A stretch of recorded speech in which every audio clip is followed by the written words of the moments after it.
Hi everyone, welcome back to my channel. I hope everybody is doing well.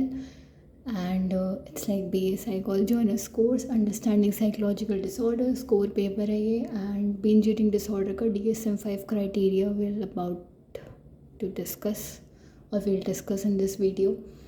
But उससे पहले एक update है जो CUET PG CSAS पोर्टल है उस पर करेक्शन विंडो आ चुका है। कब से कब तक ओपन रहेगा?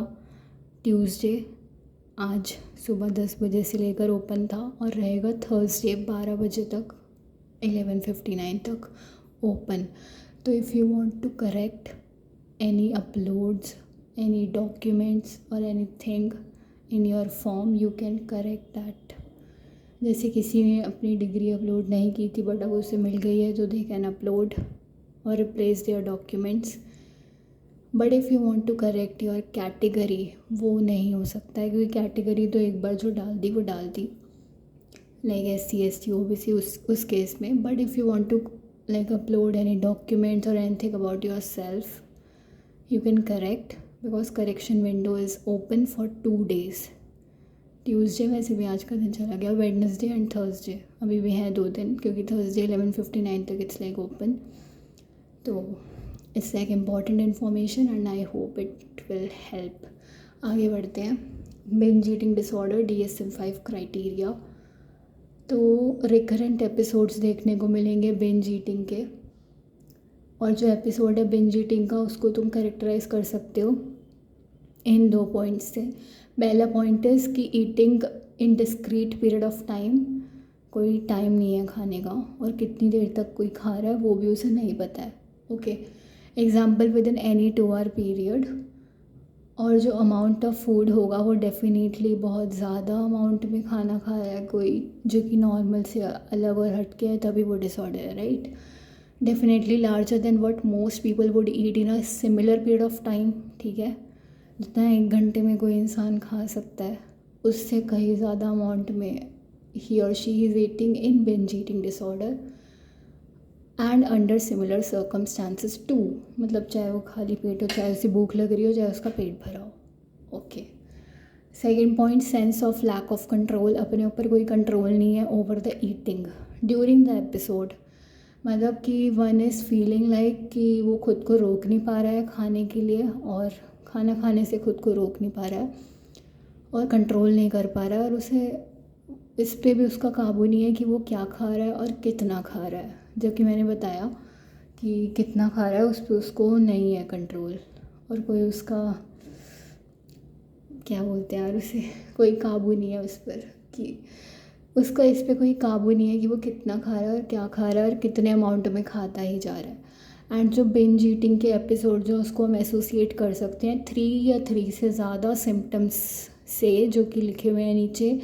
Eating much more rapidly than normal, बहुत ज़्यादा तेज़ स्पीड से खाना जैसे कि कोई नॉर्मल इंसान नहीं खाता है, और तब तक खाना जब तक कि अनकम्फर्टेबली फुल ना हो जाए, ठीक है। यानी इतना इतना इस हद तक खा लिया कि अब लग रहा है कि अब उल्टी आएगी या फिर अब तो बिल्कुल तबीयत ख़राब हो रही है, ऐसा वाला सीन, या स्टमक अपसेट हो रहा है, वैसा वाला। Eating large amount of food, जब भूख भी नहीं लगी है तब भी, मतलब जब अंदर से पता है खाने की नीड नहीं है और भूख भी नहीं है बट तब भी काफ़ी ज़्यादा अमाउंट में खाना खा लेना, और अकेले में खाना जिससे कि एम्बैरेसमेंट ना हो, दूसरा देख के जज ना करे या सोचे नहीं कि भाई कितना सारा खा रहा है ये इंसान और क्या क्या खाया जा रहा है। मतलब जो आ रहा है सामने वो ही और शी इज़ ईटिंग, और जो भी मिल रहा है वो खा रहा है, बस वो खाए जा रहा है अनलिमिटेड अमाउंट में काफ़ी सारा food. Feeling disgusted with one self, खुद से भी दुखी होना, खुद पर भी गुस्सा आना, रिग्रेट फील करना, डिप्रेस फील करना और बहुत गिल्टी होना अपने ऊपर, क्योंकि पता है कि जो नहीं करना चाहिए था वो कर लिया, काफ़ी सारे अमाउंट में खा लिया, अब नुकसान तो है ही। And marked distress regarding binge eating is present. वही टेंशन, डिस्ट्रेस पता ही है, स्ट्रेस होता है गंदे वाला स्ट्रेस जो हमें टेंशन में डालता है, हमारी बॉडी में चेंजेस लेकर आता है नेगेटिवली। तो डिस्ट्रेस है जिससे हमारी हेल्थ भी ख़राब होगी, फिज़िकल मेंटल वेलबींग भी ख़राब होगा।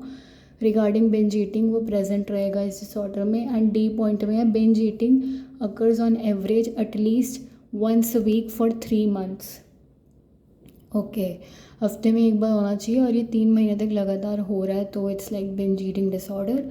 And binge eating is not associated with recurrent use of जो हमारा था compensatory behaviours. Inappropriate compensatory behaviours के साथ एसोसिएटेड नहीं है। बिंज ईटिंग में लगातार या रिकरेंट यूज़ देखने को नहीं मिलेगा इनअप्रोप्रिएट कंपनसेटरी बिहेवियर में, जैसे कि बुलिमिया नर्वोसा में देखने को मिला था।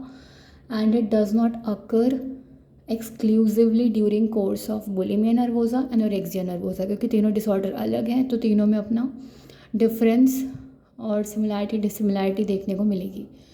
तो I hope it's like clear and very very clearly visible too. कुछ भी समझ में नहीं आए तो मुझसे बेझिझक पूछने का कष्ट उठाएं। If you want any particular topic और सब्जेक्ट जो कि मैं कराऊँ तो प्लीज़ डू सजेस्ट।